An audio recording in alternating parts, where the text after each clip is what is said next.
Painted, Painless Learning. બધા લોકો આવી જાઓ. જય હિન્દ જય હિન્દ જય હિન્દ. બધા લોકો એકવાર સરસ મજાની હાજરી પુરાવી લો. લેક્ચરની શરૂઆત કરીએ છીએ. પ્રથમ વિશ્વ યુદ્ધ અને રશિયન ક્રાંતિ આપણે ટોપિક ભણી રહ્યા હતા. એમાં મેં તમને છેલ્લી વખતે આપણે આ વસ્તુ ભણ્યા હતા કે ભાઈ પ્રથમ વિશ્વ યુદ્ધની ઘટના કેમ ઘટી, બરાબર? એની આખી આપણે ચર્ચાઓ કરી હતી. કેટલા લોકો તૈયાર છો? કેટલા લોકો તૈયાર છો? બધા જય હિન્દ જય હિન્દ જય હિન્દ. ચાલો ભાઈ, चलो बेटा, Jai Hind. Ready sir okay. आ कोनु माइक શરૂ છે? चलो जय हिंद. લેક્ચર ની શરૂઆત કરીએ છીએ. આ આપણે તેથી ભણાવી દીધું હતું તમને કે ભાઈ પ્રથમ વિશ્વ યુદ્ધની અંદર મિત્ર રાષ્ટ્રોના પક્ષે 24 પક્ષો હતા. કેટલા પક્ષો હતા? બધાનું ધ્યાન અહીંયા. મિત્ર રાષ્ટ્રોના પક્ષે 24 પક્ષો હતા, બરાબર? અને ધરી રાષ્ટ્રના પક્ષે 4 હતા. હવે થાય છે એવું, જર્મનીએ શરૂઆતમાં યુરોપમાં નોંધપાત્ર વિજય મેળવ્યો. જર્મનીએ શરૂઆતની અંદર યુરોપના ઘણા બધા પ્રદેશો જીતી લીધા. ફ્રાન્સને પણ જીતી લીધું. ફ્રાન્સના ઘણા બધા પ્રદેશો જર્મનીએ જીતી લીધા હતા. તેણે ભયાનક સબમરીન યુદ્ધ, દરિયાની અંદર ભયાનક સબમરીન યુદ્ધ પણ કર્યું, બરાબર છે? મિત્ર રાષ્ટ્રોના અનેક જહાજો છે દરિયાની અંદર એને ડૂબાડી દીધા. કોણે? જર્મનીએ. ટૂંકમાં શરૂઆતમાં જર્મની કેવું હતું? શરૂઆતમાં જર્મની કેવું હતું? શક્તિશાળી. શરૂઆતમાં જર્મની કેવું હતું ભાઈ? શક્તિશાળી. કેવું હતું? શક્તિશાળી. કેટલાને ક્લિયર છે? શરૂઆતની અંદર જર્મની શક્તિશાળી હતું. એને ઘણા બધા પ્રદેશો જીત્યા. તે ટેન્કો, ઝેરી ગેસ દ્વારા લાખો સૈનિકો તથા નાગરિકોની જાનહાનિ થઈ આ પ્રથમ વિશ્વ યુદ્ધ દરમિયાન. અને પરિણામે રશિયામાં 1917માં રશિયન ક્રાંતિ થઈ. આગળ ભણાવીશ. રશિયાના યુદ્ધમાંથી ખસી ગયું. જર્મની આ સમયે ખૂબ શક્તિશાળી હતું. પ્રથમ વિશ્વ યુદ્ધમાં જર્મની ખૂબ શક્તિશાળી હતું. શરૂઆતમાં આખી બાજી વિખાય છે, આખી બાજી બગડે છે. ક્યાંથી જુઓ, જર્મનીએ ભાઈ એકવાર તમે જીતો એટલે થોડીક પાવર આવતો છે, બરાબર? જર્મની શરૂઆતમાં તો બહુ શક્તિશાળી હતું. તો ધીમે ધીમે શું છે, એને જે શાંતિથી બેઠા હતા એને પણ છલછે, બરાબર? શાંતિથી જે દેશો બેઠા હતા, દાખલા તરીકે અમેરિકા. આ અમેરિકા તો યુદ્ધમાં હતું જ નહીં. એક પણ પ્રદેશ સાથે અમેરિકાનો જોડાવ મિત્ર રાષ્ટ્રમાં હતું, ધરી રાષ્ટ્રમાં હતું. છતાં પણ અમેરિકાના એક સ્ટીમર હતી, એનું નામ હતું લ્યુસિટાનિયા. આ લ્યુસિટાનિયાને આખી ડૂબાડી દીધી. કોણે? જર્મની. કહેવાય ને પાવર વધી ગયો હતો. તો જર્મનીએ લ્યુસિટાનિયાને શું કરી દીધી? ડૂબાડી દીધી. તેમાં 147 અમેરિકન સૈનિકો હતા. કેટલા સૈનિકો હતા ભાઈ? 147 અમેરિકન સૈનિકો હતા. અને તેમાં શું કર્યા? એ બધા સૈનિકો શું થયા? મરી ગયા. બધા સૈનિકો ડૂબી ગયા, મરી ગયા. પરિણામે અમેરિકા મિત્ર રાષ્ટ્રોના પક્ષે યુદ્ધમાં જોડાયું. શરૂઆતમાં અમેરિકા મિત્ર રાષ્ટ્ર કે ધરી રાષ્ટ્ર ટૂંકમાં યુદ્ધની અંદર પાર્ટિસિપેટ જ નહોતું, યુદ્ધની અંદર ભાગીદાર જ નહોતું. આ લ્યુસિટાનિયા છે તે જહાજને જર્મનીએ ડૂબાડી દીધું અને પરિણામે અમેરિકા જોડાઈને મિત્ર રાષ્ટ્રોના પક્ષે. ત્યારે એપ્રિલ 1917. તેની સાથે પનામા, ગ્રીસ, ક્યુબા, ચીન અને સિયામ જેવા મિત્ર રાષ્ટ્રોના પક્ષે જોડાયા. મિત્ર રાષ્ટ્રોની શક્તિ કેવી થઈ? વધી. મિત્ર રાષ્ટ્રોની શક્તિ કેવી થઈ ભાઈ? મિત્ર રાષ્ટ્રોની શક્તિમાં શું થયો ભાઈ? મિત્ર રાષ્ટ્રોની શક્તિમાં શું થયો? વધારો.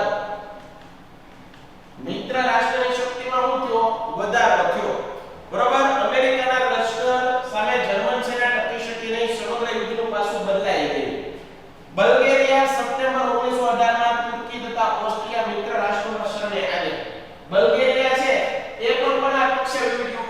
મિત્ર રાષ્ટ્ર. અને આખી બાજી બદલાઈ ગઈ. જર્મન સમ્રાટ કેસરે રાજસત્તા છોડી ભાગી ગયો. જર્મન પ્રજાસત્તાકે 11 નવેમ્બર 1918ના રોજ મિત્ર રાષ્ટ્રોની સલામતી સ્વીકારી અને યુદ્ધ વિરામ કરવાની હસ્તાક્ષર કર્યા. બરોબર છે? શરૂઆતમાં પાવરફુલ કોણ હતું? બધા લોકો જવાબ આપો. શરૂઆતમાં પાવરફુલ કોણ હતું? ચાલો ચાલો, અવાજ ક્લિયર આવે છે? હવે અવાજ આવે છે? હવે જુઓ તો, હવે અવાજ આવે છે? આવવો જોઈએ ભાઈ, હવે તો આવવો જોઈએ. સુહાનાબેન ના પાડે છે, સર અવાજ કપાય છે. બધા લોકો કહે છે અવાજ આવે છે. હવે ચાલો આગળ વધીએ છીએ. તો બેટા આ થઈ પ્રથમ વિશ્વ યુદ્ધની વાત. હવે આગળ વધીએ. પ્રથમ વિશ્વ યુદ્ધના પરિણામો. સાહેબ યુદ્ધ થયું, યુદ્ધની અંદર ઘણું બધું નુકસાન થયું હોય, યુદ્ધની અંદર ઘણી બધી જાનમાલને હાનિ થઈ હોય, યુદ્ધની અંદર ઘણી બધી મિલકતો છે, આ મિલકતોને નુકસાન થયું હોય, કોઈની યુદ્ધ છે એનાથી કોઈનું કલ્યાણ ન થાય, યુદ્ધના કારણે કોઈનું ભલું ન થાય, યુદ્ધના કારણે કોઈનું સારું ન થાય, આ તમે પણ સમજી શકો છો. તો આ તો વિશ્વ યુદ્ધ હતું, વિશ્વના ઘણા બધા દેશો યુદ્ધમાં જોડાણા હતા. તો આના કારણે ઘણી બધું નુકસાન થયું હોય છે. એ કેવું નુકસાન થયું એની વાત કરીએ. બધાનું ધ્યાન અહીંયા. પહેલું નુકસાન થયું યુદ્ધનું તો કે ભાઈ જાનમાલને હાનિ. ભાઈ આજે તમને ખબર છે રશિયા અને યુક્રેન વચ્ચે યુદ્ધ થાય છે. આ રશિયા અને યુક્રેન વચ્ચે યુદ્ધ થયું કે એમાંથી પણ કેટલી બધી નુકસાન થયું, કેટલી બધી જાનમાલને હાનિ થઈ, કેટલી બધી મિલકતો છે એ નુકસાન થયું. યુક્રેન અડધો દેશ આખો પડી ભાંગ્યો. હે તો આવું જ થાય છે. જ્યારે પ્રથમ વિશ્વ યુદ્ધ થયું ત્યારે લગભગ 6.5 કરોડ લોકો, સમજો 6.5 કરોડ લોકો યુદ્ધની અંદર ભાગ લીધો. કેટલાએ લીધો? યુદ્ધની અંદર 6.5 કરોડ લોકોએ યુદ્ધની અંદર ભાગ લીધો. 1 કરોડ લોકો મૃત્યુ પામ્યા. સાહેબ આ આંકડો ખાલી ઉપર છલ્લો હોય, એક એક વ્યક્તિને ગણવાના ન હોય. કેટલા લોકો કરોડ, 1 કરોડ લોકો મૃત્યુ પામ્યા એનો મતલબ એનાથી પણ કેટલા વધારે હશે. ઓછા ન હોય, વધારે હોય. બરાબર? અંદાજિત આંકડો હોય. આંકડો કેવો હોય? અંદાજિત. તો 1 કરોડ લોકો મૃત્યુ પામ્યા.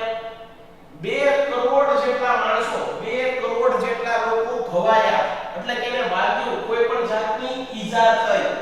અને 70 લાખ લોકો, 70 લાખ લોકો કાયમ માટે અપંગ બન્યા, ટૂંકમાં વિકલાંગ બન્યા. સમજાય છે? રોગચાળો ફાટી નીકળ્યો, ભૂખમરો, કારણ કે બધા લોકો યુદ્ધ કરવામાં જ પડ્યા. આના કારણે દેશને ખૂબ નુકસાન થાય ને. તો આના કારણે હત્યાકાંડને લીધે મરનારાઓની સંખ્યા વધારે હતી. યુદ્ધમાં કુલ ખર્ચ આંકડો ઘણો વધુ હતો. સામાજિક પરિવર્તન. વિશ્વના દરેક રાષ્ટ્ર યુદ્ધ દરમિયાન પુરુષો યુદ્ધ મોરચે હતા. તમને ખબર છે યુદ્ધની અંદર પુરુષો વધારે જતા હોય, સ્ત્રીઓને નો સ્થાન હોય. તો આ સ્ત્રીઓ છે ઘરનો બધો વ્યવસાય સંભાળે, ઘરની જવાબદારીઓ સંભાળતી. આને કારણે પુરુષોની સરખામણીમાં સ્ત્રીઓ પણ આત્મનિર્ભર બની, કારણ કે પુરુષો તો યુદ્ધ મેદાનમાં હતા, જ્યારે સ્ત્રીઓ ઘર સંભાળતી, બાળ બચ્ચાને સંભાળતી, કૌટુંબિક અને વ્યાવસાયિક જવાબદારીઓ સ્ત્રીઓ જવાબદારીઓ સંભાળતી થઈ. ઘરની 4 દિવાલમાંથી પહેલાના સમયમાં એવું હતું કે સ્ત્રીઓને ખાલી ઘરની 4 દિવાલમાં જ રહેવાનો હક હતો. આજે એવું કઈ નથી. 4 દિવાલમાંથી સ્ત્રીઓ બહાર આવી અને વ્યવસાયિક ક્ષેત્રે સફળતાપૂર્વક જવાબદારી સંભાળે. તેમાંથી તમામ પુરુષ સમવડી હોવાનો આત્મવિશ્વાસમાં વધારો થયો, તેમનામાં સમાનતાની લાગણી જન્મી. પરિણામે સ્ત્રી મતાધિકારની માંગ ઉઠી. યુદ્ધ દરમિયાન જીવન જરૂરિયાત ચીજ વસ્તુઓનું ઉત્પાદન ઘટ્યું. તેથી અછત, બેકારી, ભૂખમરો, હડતાલ, તાળાબંધી વગેરે જેવી સમસ્યાઓ ઊભી થઈ. લોકો અપાર મુશ્કેલીઓ વેઠતા થયા. બાળકોની સ્થિતિ વધુ દયનીય બની હતી. યાદ રાખ્યું ભાઈ? તો આ છે યુદ્ધના પરિણામ. યુદ્ધના પરિણામ સારા હોય નહીં. ચાલો એકવાર કોમેન્ટમાં હું જોઈ જોઉં. આટલી વસ્તુ ક્લિયર બધાને? ડન છે, ડન છે, ડન છે, ઓકે, ડન છે, ડન છે. ચાલો આગળ વધીએ. ચાલો આટલી વસ્તુ ક્લિયર? તો આ વાત તમે યાદ રાખજો કે યુદ્ધ થાય તો યુદ્ધના પરિણામ કોઈ દી સારા ન આવે. આજે તમને ખબર છે ભારત અને પાકિસ્તાન વચ્ચે થોડું યુદ્ધની સ્થિતિ હતી, ઓપરેશન સિંદૂર કર્યું, તો બીજા દેશોએ પેન્ટેડ એપ્લિકેશન ધોરણ 6 થી 12ના વિદ્યાર્થીઓ માટે અપડેટ થઈ ચૂકી છે. આ એપ્લિકેશનમાં શું છે? બધા જ વિષયના વિડિયોઝ છે. ગુજરાતની બેસ્ટ ફેકલ્ટી દ્વારા લાઈવ લેક્ચર્સ છે. આઈએમપી પ્રશ્ન છે. ટેસ્ટ સિરીઝ છે અને ગુજરાતના તમામ વિદ્યાર્થીઓ સાથે તમે તમારી કમ્પેરિઝન કરી શકો છો. ગેમિફિકેશન છે અને બીજું ઘણું બધું. તો તમે એપ્લિકેશન ડાઉનલોડ ન કરી હોય તો ડિસ્ક્રિપ્શનમાં લિંક આપી છે. હમણાં જ પ્લે સ્ટોર ઉપર જાઓ અને એપ્લિકેશન ડાઉનલોડ કરો. ઘરે બેઠીને સરસ મજાનું ગુજરાતની જોરદાર ફેકલ્ટી સાથે ભણો, સારા માર્ક્સે પાસ થાઓ. બંને દેશો વચ્ચે સમાધાન કરવા માટે આ પ્રયત્ન કર્યા. શા માટે પ્રયત્ન કર્યા? કારણ કે ફરીવાર પાછું વિશ્વયુદ્ધ ન થાય એટલા માટે. કારણ કે જો આવું થાય તો સમગ્ર વિશ્વને નુકસાન થાય, સમગ્ર વિશ્વની મિલકતોને નુકસાન થાય, સમગ્ર વિશ્વ છે એ કહેવાય ને અસુરક્ષા મહેસૂસ કરે. સમજાય છે? એટલે યાદ રાખવાનું. આગળ મોસ્ટ આઈએમપી તમારે પરીક્ષાની દ્રષ્ટિએ વેરી મોસ્ટ આઈએમપી વર્સેસની સંધિ. બધાથી અગત્યનો પોઈન્ટ એટલે વર્સેસની સંધિ બધાને યાદ રહેવો જોઈએ. આયા આપજો બધા લોકોને સાથે સાથે કરાવું છું. વર્સેસની સંધિ, પહેલા તો વર્સેસની સંધિ છે એ પ્રથમ વિશ્વયુદ્ધના પરિણામે થઈ. આ પ્રથમ વિશ્વયુદ્ધના પરિણામે થઈ. શા માટે થઈ? તો યાદ રાખજો, પ્રથમ વિશ્વયુદ્ધ વર્સેસની સંધિનો મુખ્ય હેતુ શું હતો? મુખ્ય હેતુ હતો યુદ્ધને રોકવાનો. વર્સેસની સંધિનો મુખ્ય હેતુ શું હતો? યુદ્ધને શાંત કરવાનો, યુદ્ધને શાંત કરવાનો કે રોકવાનો. યુદ્ધને શાંત કરવાનો અથવા તો યુદ્ધને રોકી દેવાનો ઉદ્દેશ હતો. કયો? પ્રથમ વિશ્વયુદ્ધનો પરિણામ. આ યુદ્ધને રોકવા માટે એક સંધિ થઈ. આ સંધિ કઈ જગ્યાએ થઈ? તો કે ભાઈ ફ્રાન્સ. આ ફ્રાન્સનું એક શહેર આવ્યું છે, એનું નામ છે પેરિસ. આ ફ્રાન્સનું એક શહેર આવ્યું છે પેરિસ. અને પેરિસની અંદર વર્સેલ્સ ખાતે, વર્સેલ્સના શીશ મહેલની અંદર, વર્સેલ્સના શીશ મહેલમાં આ સંધિ થઈ. આ સંધિ કોની વચ્ચે થઈ? આ વર્સેલ્સની સંધિ કોની વચ્ચે થઈ? તો મિત્ર રાષ્ટ્ર અને ધરી રાષ્ટ્ર વચ્ચે. મિત્ર રાષ્ટ્ર વર્સિસ ધરી રાષ્ટ્ર.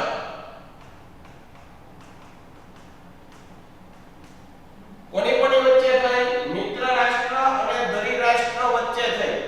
આ વર્સેલ્સની સંધિની અંદર પ્રથમ વિશ્વયુદ્ધ માટે મુખ્ય જવાબદાર કયો દેશને ગણાવી દેવામાં આવ્યો? જર્મની. પ્રથમ વિશ્વ જવાબદાર યુદ્ધ માટે જવાબદાર જર્મનીને ગણાવી દેવામાં આવ્યો. જર્મનીને ગણાવી દેવામાં આવ્યું.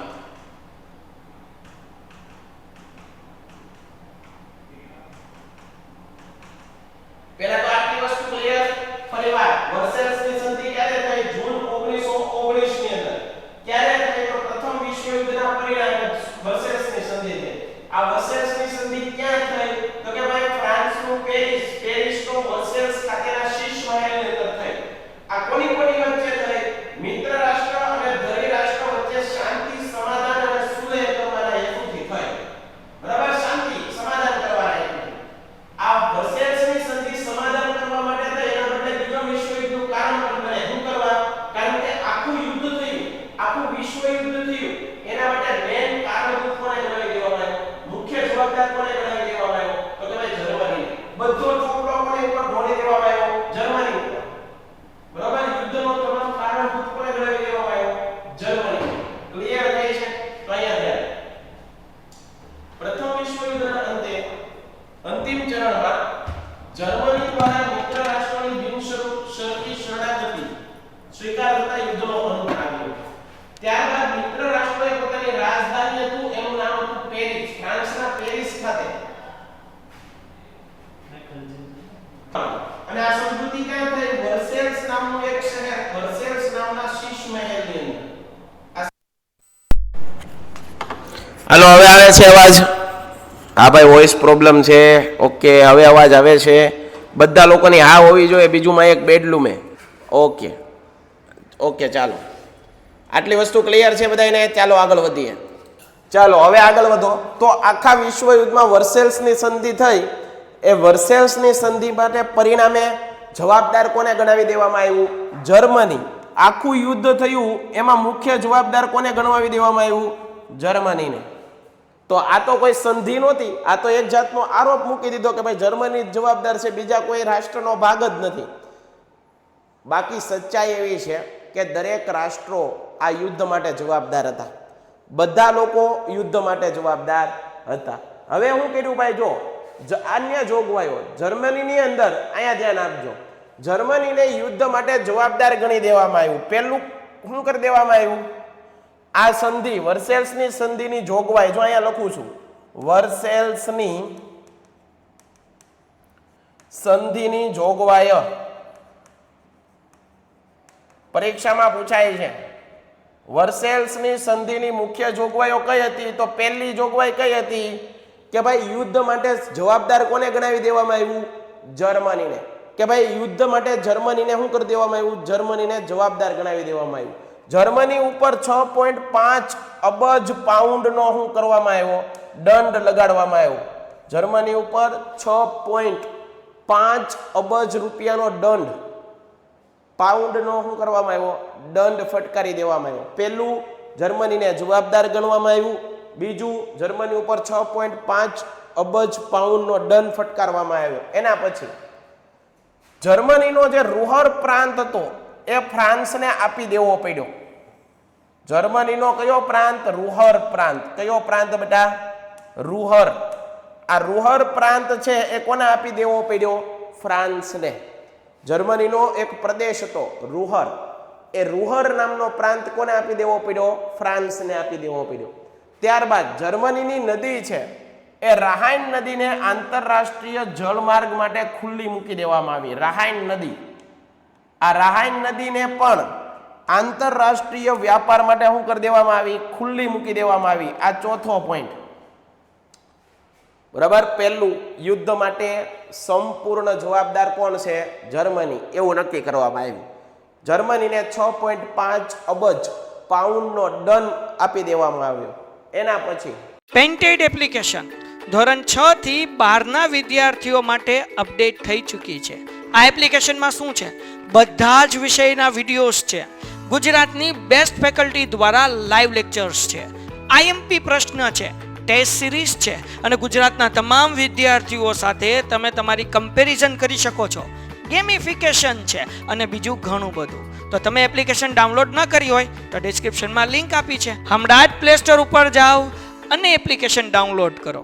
ઘરે બેઠીને સરસ મજાનું ગુજરાતની જોરદાર ફેકલ્ટી સાથે ભણો, સારા માર્ક્સે પાસ થાઓ. રૂહાઈ પ્રદેશ, રૂહર પ્રાંત છે એ કોને આપી દેવામાં આવ્યો? ફ્રાન્સને આપી દેવો પડ્યો. રાહાઇન નદી આંતરરાષ્ટ્રીય જળમાર્ગ માટે ખુલ્લી મૂકી દેવામાં આવી. એના પછી ફ્રાન્સની સરહદે આવેલા રાહાઇનલેન્ડ નામના પ્રદેશમાં જર્મની છે એની કિલ્લાબંધીને રોકવામાં આવી. જો ફ્રાન્સની જે સરહદે આવેલા રાહાઇનલેન્ડ, આ જર્મનીનો પ્રદેશ હતો, એના કિલ્લેબંધી જે કરેલી હતી એને મનાઈ ફરમાવી દેવામાં આવી કે ભાઈ કિલ્લેબંધી કરવાની નથી. કેટલું બધું ભોગવવું પડ્યું જર્મનીએ. વિચાર કરો, જર્મનીની માટે જ આખી આ સંધિ થઈ હોય એવું લાગે. બધું જવાબદાર કોને કરી નાખ્યું? જર્મનીને. બાકી બધા રાષ્ટ્રો પણ જવાબદાર હતા. પ્રથમ વિશ્વયુદ્ધમાં ઘણા બધા રાષ્ટ્રો યુદ્ધમાં ભાગ લીધો, બધાની જવાબદારી હતી. એની બદલે જવાબદાર કોને ગણી દેવામાં આવ્યું? માત્ર ને માત્ર જર્મનીને. આગળ, જર્મનીનો ખનિજ સમૃદ્ધ પ્રદેશ, ખનિજ સમૃદ્ધ પ્રદેશ છે એ 15 વર્ષ માટે ફ્રાન્સને આપી દેવામાં આવ્યો. 15 વર્ષ માટે કોને આપી દેવામાં આવ્યો? ફ્રાન્સને. જર્મનીનો ખનિજ સમૃદ્ધ પ્રદેશ 15 વર્ષ માટે એની દેખરેખ કોણ કરશે? ફ્રાન્સ. વિચાર કરો, આની ઉપરથી જર્મનીની આવક આવતી હતી. બરાબર છે. મોટા ભાગના સંસ્થાઓ પડે. આલ્સેસ અને લોરેન્સ શરૂઆત કરીને જ્યારે વિશ્વયુદ્ધ ભણવાની ત્યારે મેં કીધું હતું સેડાનનું યુદ્ધ થયું. સેડાન, આ સેડાનનું યુદ્ધ કોની કોની વચ્ચે થયું હતું તમને મેં કીધું હતું આગળ. જર્મની અને ફ્રાન્સ. કોની કોની વચ્ચે થયું હતું? Germany versus France. અને આ સેડાનના યુદ્ધની અંદર ફ્રાન્સનો શું થયો? પરાજય. ફ્રાન્સની શું થઈ? હાર. પરિણામે આલ્સેસ અને લોરેન્સ કોને આપી દેવા પડ્યા? જર્મનીને આપી દેવા પડ્યા. કોને? જર્મનીને. અને જ્યારે વર્સેલ્સની સંધિ થઈ ત્યારે જર્મનીએ પાછા ફ્રાન્સના જે હડપી લીધેલા પ્રદેશો હતા આલ્સેસ અને લોરેન્સ એ કોને આપી દીધા? ફ્રાન્સને આપી દીધા. આગળ આ ઉપરાંત દર વર્ષે મોટી માત્રામાં કોલસો, લોખંડ ફ્રાન્સ અને મિત્ર રાષ્ટ્રો યુદ્ધ વળતર તરીકે આપવાના હતા. તમામ શરતો ઉપર જર્મની પાસે બંદૂકની અણીએ મજબૂરીવશ બરોબર સંધિ ઉપર સહી કરાવવામાં આવી. તેથી જર્મનની પ્રજા હતાશ, નિરાશ થઈ ગઈ. જર્મનની પ્રજા શું થઈ ગઈ? નિરાશ થઈ ગઈ. હાલો, કેટલા લોકોને ક્લિયર? કેટલા લોકોને ક્લિયર ભાઈ? ચાલો ડન છે. આગળ વધીએ. હવે આગળ વધીએ છીએ બેટા. યાદ રાખો આ વાત કરી વર્સેલ્સની સંધિ. હવે એના પછી આગળ વધીએ છીએ આપણે દૂરોગામી પરિણામ. બરોબર, દૂરોગામી પરિણામ. હવે આવે છે રશિયન ક્રાંતિ. જુઓ ભાઈ, રશિયન ક્રાંતિ કઈ રીતે થઈ અહીંયા ધ્યાન આપજો. હું તમને એક સાદી સીધી રીતે સમજાવું. અહીંયા ધ્યાન આપો. જુઓ, સાદી ને સિમ્પલ રીતે આપણે સમજીએ રશિયન ક્રાંતિ. બધા લોકોનું ધ્યાન અહીંયા. રશિયન ક્રાંતિ, રશિયન ક્રાંતિ એને કહેવાય બોલ્શેવિક ક્રાંતિ પણ કહેવાય. બોલ્શેવિક ક્રાંતિ. આ રશિયન ક્રાંતિ છે એની વાત કરીએ આપણે.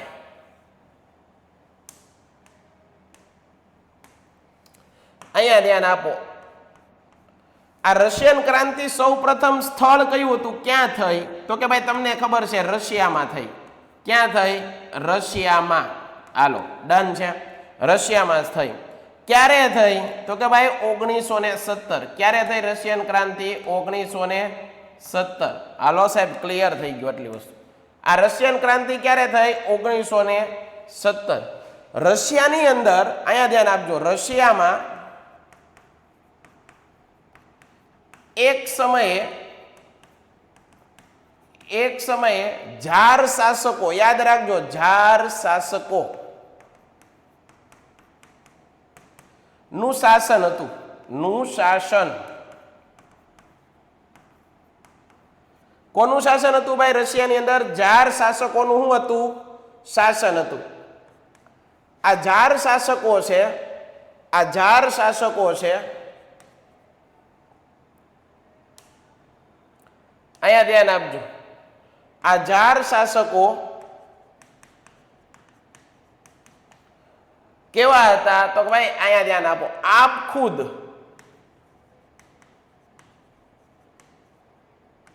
નિરંકુશ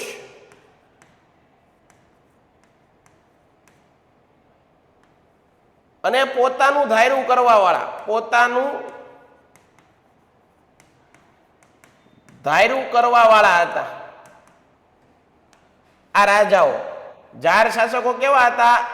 આપણા દેશની અંદર અંગ્રેજો આવ્યા અને અંગ્રેજોએ આપણને કેમ હેરાન કર્યા, કેવો ત્રાસ આપ્યો, આપણને કેવી પીડા આપી, આપણો સ્વતંત્રતાનો હક છીનવી લીધો, આપણને કોઈ જાતનો અધિકાર નહોતો અંગ્રેજોના સમયમાં. આવી જ સ્થિતિ ક્યાં હતી? રશિયામાં. જ્યારે ઝાર શાસકો શાસન કરતા ત્યારે રશિયામાં આવી સ્થિતિ હતી. અહીંયા ધ્યાન આપજો. આ ઝાર શાસકો કેવા હતા? પોતાનું ધાર્યું કરવા વાળા. કોઈની એના ઉપર પકડ, કોઈની પ્રજા ઉપર કોઈ ધ્યાન દેવામાં આવતું નહીં. ઝાર શાસકો, અહીંયા ધ્યાન આપો. રશિયાની ભલી અને ભોળી પ્રજા, ભલી અને ભોળી પ્રજા પર ઝાર શાસકો ત્રાસ આપતા. ત્રાસ, જુલમ, પીડા આપતા, શોષણ આપતા.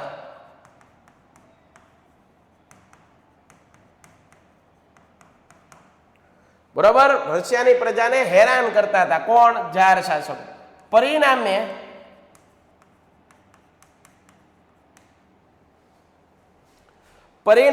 અહીંયા ધ્યાન આપજો. પરિણામે રશિયાની પ્રજા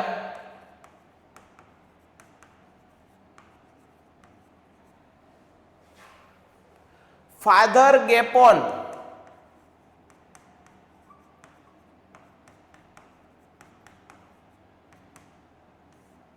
આ ફાધર ગેપોનના નેતૃત્વમાં 22 જાન્યુઆરી 1905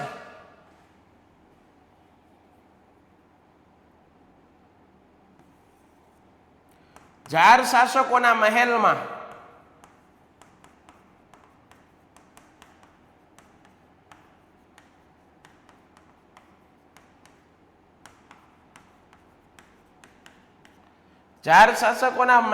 પોતાના અધિકાર માંગવા માટે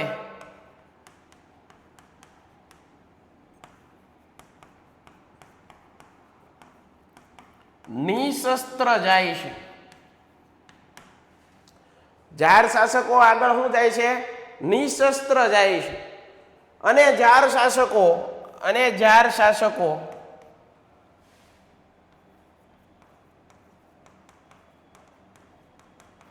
અંધાધૂન ગોળીબાર કરે છે. પરિણામે આખો મહેલ લોહી લુહાણ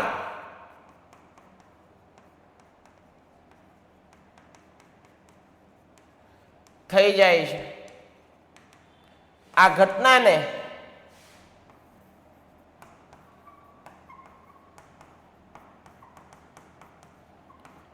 લોહિયાળ રવિવારનો દિવસ. પેન્ટેડ એપ્લિકેશન ધોરણ 6 થી 12 ના વિદ્યાર્થીઓ માટે અપડેટ થઈ ચૂકી છે. આ એપ્લિકેશનમાં શું છે? બધા જ વિષયના વિડીયોઝ છે. ગુજરાતની બેસ્ટ ફેકલ્ટી દ્વારા લાઈવ લેક્ચર્સ છે. આઈએમપી પ્રશ્ન છે, ટેસ્ટ સિરીઝ છે અને ગુજરાતના તમામ વિદ્યાર્થીઓ સાથે તમે તમારી કમ્પેરિઝન કરી શકો છો. ગેમિફિકેશન છે અને બીજું ઘણું બધું. તો તમે એપ્લિકેશન ડાઉનલોડ ન કરી હોય તો ડિસ્ક્રિપ્શનમાં લિંક આપી છે. હમણાં જ પ્લે સ્ટોર ઉપર જાઓ અને એપ્લિકેશન ડાઉનલોડ કરો. ઘરે બેઠીને સરસ મજાનું ગુજરાતની જોરદાર ફેકલ્ટી સાથે ભણો, સારા માર્ક્સે પાસ થાઓ.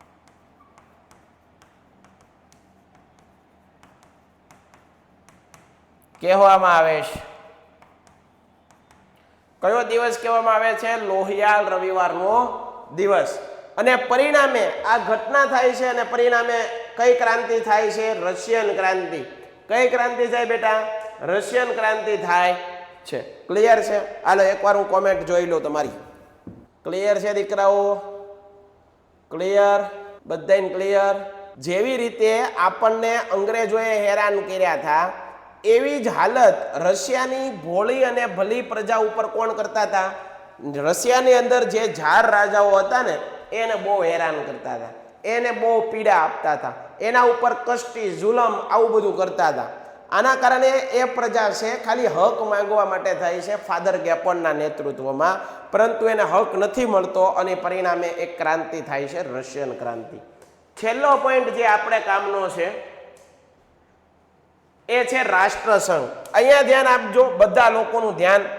પ્રથમ વિશ્વયુદ્ધની અંદર આ પ્રથમ વિશ્વયુદ્ધ થયું, એકબીજા વિશ્વના બધા દેશો એકબીજા સાથે લડાઈ કરી, એકબીજા સાથે યુદ્ધ થયું, આટલું મોટું નુકસાન, આટલો બધો ભય, આવું બધું થયું. એના પરિણામે વિશ્વના દેશોને એક જરૂરિયાત જણાણી. વિશ્વના બધાય દેશોને એક જરૂરિયાત ઊભી થઈ. કઈ જરૂરિયાત? એક જરૂરિયાત ઊભી થઈ વિશ્વ શાંતિ સ્થાપવાની. વિશ્વ શાંતિ સ્થાપવાની, વિશ્વના દેશો વચ્ચે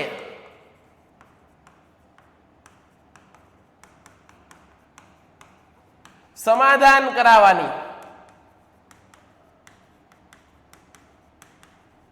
આ માટે એક સંસ્થા હોવી જોઈએ. આ સંસ્થાનું કામ શું છે કે બધા દેશો સાથે એકબીજા સાથે કનેક્શન કરે, બધા દેશોને ભેગા રાખે, બધા દેશો ઉપર નેતૃત્વ કરે, બધા દેશો કોઈ બીજા દેશ સાથે બાંધતા હોય તો એને કે ભાઈ નહીં, આ યુદ્ધ ન લડાય, સમાધાન કરવા માટે તો કોઈ યુનિયન હોવું જોઈએ, કોઈ સંગઠન સ્થાપવું જોઈએ એવું બધા દેશોને લાગ્યું. અને પરિણામે અમેરિકાના રાષ્ટ્રપતિ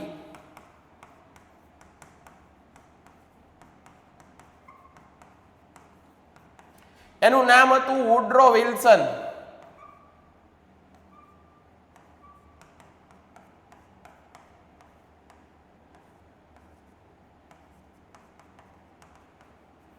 આ વુડરો વિલ્સનની દેખરેખની અંદર 10 જાન્યુઆરી 1920 ની અંદર એક સંસ્થા સ્થાપવામાં આવી, રાષ્ટ્રસંઘ, યુનાઇટેડ નેશન. બરાબર છે? રાષ્ટ્રસંઘ નામની સંસ્થા સ્થાપવામાં આવી. આ સંસ્થાનું કામ શું હતું?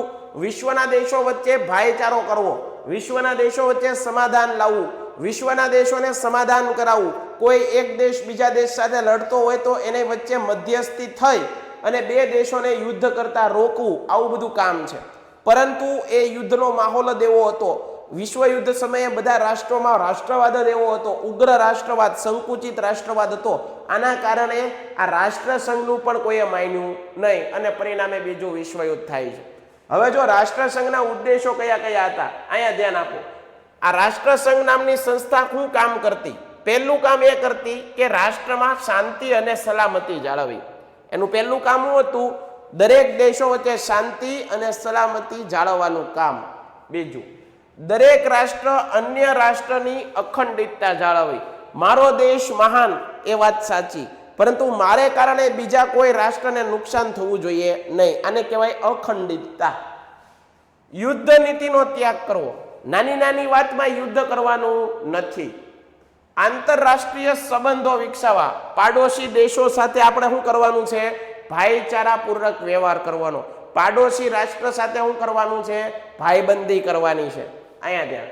આંતરરાષ્ટ્રીય ઝઘડાઓને શાંતિમય રીતે સમાધાન કરવું. જો કોઈ રાષ્ટ્ર અથવા તો રાષ્ટ્રસંઘની જે વિરોધ જશે, રાષ્ટ્રસંઘનું જે કેવું નહીં કરે એને કેવું રાષ્ટ્ર જાહેર કરવાનું? બળવાખોર. એની સાથે કોઈએ વ્યવહાર કરવાનો નહીં, કોઈએ વ્યવહાર કરવાનો નહીં.